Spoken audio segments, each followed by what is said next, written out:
Sometimes you have to start small. Well, in 1982, we had a special seating interest group, which composed of professionals on the Lower Mainland that was interested in seating and mobility.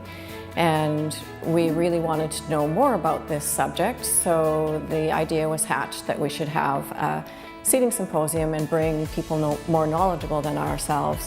One of the challenges that we faced in 1982 was that a lot of us were working in isolation. And we really wanted to be able to move our practice forward, but it's difficult when you have nobody else to bounce ideas off of or to gain more knowledge from. The solution? Bring all the experts together in one place. The BC Kinsman Foundation provided the initial funding. The Sunny Hill Health Centre for Children stepped up to take the organizational lead, partnering with the University of British Columbia, and the first International Seating Symposium was born.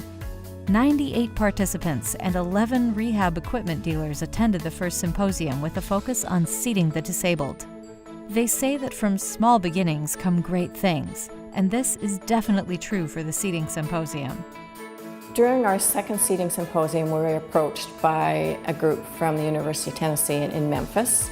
And at that time, they were putting on a similar conference, and they suggested that we create a partnership and that we have our conferences on opposite years. So that was our first partnership, and since then we've been approached by a number of other groups. The first one in 2006 was from a group in Dublin, Ireland, and then since then we've helped groups in Latin America, in Australia, New Zealand, China, and most recently we've been approached by a group from Israel who are wanting to put on a seating symposium as well.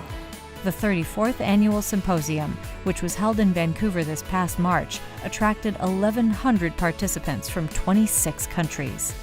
The symposium, which continues to be led by physical and occupational therapist Maureen Story and the Positioning and Mobility team at Sunny Hill Health Centre, is now the premier global meeting of clinicians, researchers, manufacturers, consumers, and others who work to improve seating and mobility for people with disabilities. It's hard to measure, but over time and the growth of the Seating Symposium, it really speaks volumes to the value for everyone.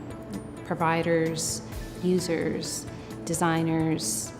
Today, the challenge is to continue to provide seating and mobility equipment for consumers with increasingly complex needs, such as children who need mobility devices that carry ventilators, suction machines, and communications devices, or adults with spinal cord injury who want to navigate uneven ground with a manual wheelchair using power assist.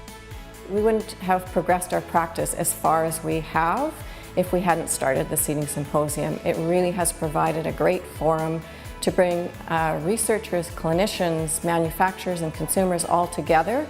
We've seen a lot of great changes in equipment because of talking to manufacturers at the Seating Symposium. For inspiring improvements in rehabilitation equipment and technology that have improved mobility, comfort, and quality of life for people with disabilities, the International Seating Symposium, led by Sunny Hill Health Centre for Children, has been awarded the Dianna Mah-Jones Award of Excellence in Person-Centered Care.